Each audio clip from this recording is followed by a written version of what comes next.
வணக்கம். இன்னைக்கு ஸ்ரீமதிஸ் கிச்சன்ல ரொம்பவே டேஸ்டான நாட்டுக்கோழி மிளகு வறுவல் செய்ய போறோம்.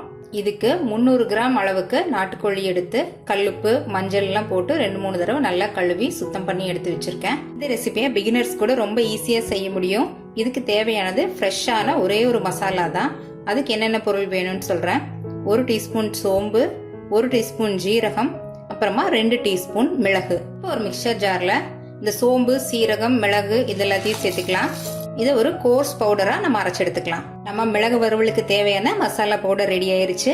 மிளகு வறுவல் பண்றதுக்கு ஒரு பாத்திரத்துல 3 டேபிள் ஸ்பூன் நல்லெண்ணெய் எடுத்துக்கிறேன்.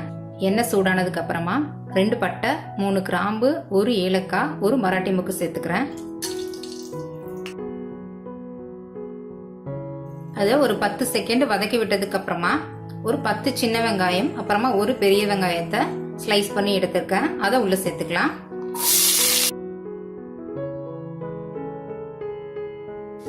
இது கூடவே ஒரு காஞ்ச மிளகாய், 2 பச்சை மிளகாய், ஒரு கொத்து கருவேப்பிலையில சேர்த்துக்கலாம். வெங்காயம் ஒரு 2 நிமிஷம் நல்லா வதங்கினதுக்கு அப்புறமா 1 டீஸ்பூன் அளவு இஞ்சி பூண்டு பேஸ்ட் சேர்த்துக்கலாம். நான்வெஜ்ஜில் செய்யும்போது இஞ்சியும் பூண்டும் நல்லா தாராளமாகவே சேர்த்துக்கோங்க.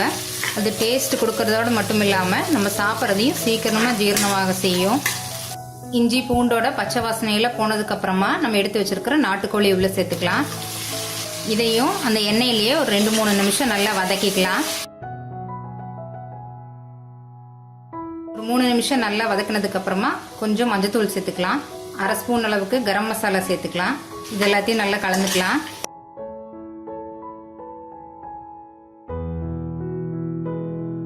இப்போ நாட்டுக்கோழி வேகறதுக்கு ஒரு 1.5 டம்ளர் அளவு தண்ணி சேர்த்துக்கிறேன். நாட்டுக்கோழி வேகிறதுக்கு ஒரு 1/2 மணி நேரம் இல்லைன்னா அதுக்கு மேலேயும் கூட ஆகலாம். இதுக்கு தேவையான அளவு உப்பு சேர்த்துக்கலாம். இதை மூடி வச்சிடலாம். மூடி வச்சுட்டு மீடியம் ஃப்ளேம்ல 1/2 மணி நேரம் நல்லா வேக வச்சுக்கோங்க.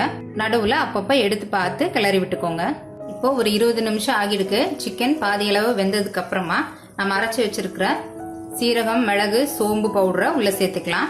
இதை நல்லா மிக்ஸ் பண்ணிக்கலாம். இதை ஒரு தடவை நல்லா மிக்ஸ் பண்ணதுக்கு அப்புறமா மறுபடியும் மூடி வச்சுட்டு மீடியம் ஃப்ளேம்லயே சிக்கன் நல்லா வெந்து வர வரைக்கும் நம்ம வேக வச்சுக்கலாம். இப்போ இன்னொரு 20 நிமிஷம் ஆயிடுக்கு. நம்ம இதை ஓபன் பண்ணிக்கலாம். நம்ம போட்டிருக்க எண்ணெய் எல்லாம் நல்லா பிரிஞ்சிருக்குது பாருங்க. இப்ப சிக்கனும் நல்லா வெந்து வந்திருக்கு. நாட்டுக்கோழி வேகறதுக்கு எனக்கு கரெக்டா 40 நிமிஷம் ஆச்சுங்க. இதுல கடைசியா கொஞ்சமா மல்லி இலைகள் தூவிட்டு நம்ம ஸ்டவ்வை ஆஃப் பண்ணிடலாம். ரொம்பவே டேஸ்டான இந்த நாட்டுக்கோழி மிளகு வறுவல் ரசம் சாதம் அப்புறமா எல்லா வெரைட்டி ரைஸ் கூடவும் வச்சு சாப்பிட்றதுக்கு ஒரு சூப்பரான காம்பினேஷனா இருக்கும். இந்த ரெசிபியை நீங்களும் உங்க வீட்டில் செஞ்சு பாருங்க. இந்த வீடியோ பிடிச்சிருந்ததுன்னா லைக் பண்ணுங்க, ஷேர் பண்ணுங்க, கமெண்ட் பண்ணுங்க. ஸ்ரீமதிஸ் கிச்சனை சப்ஸ்கிரைப் பண்ணுங்க. தேங்க்யூ.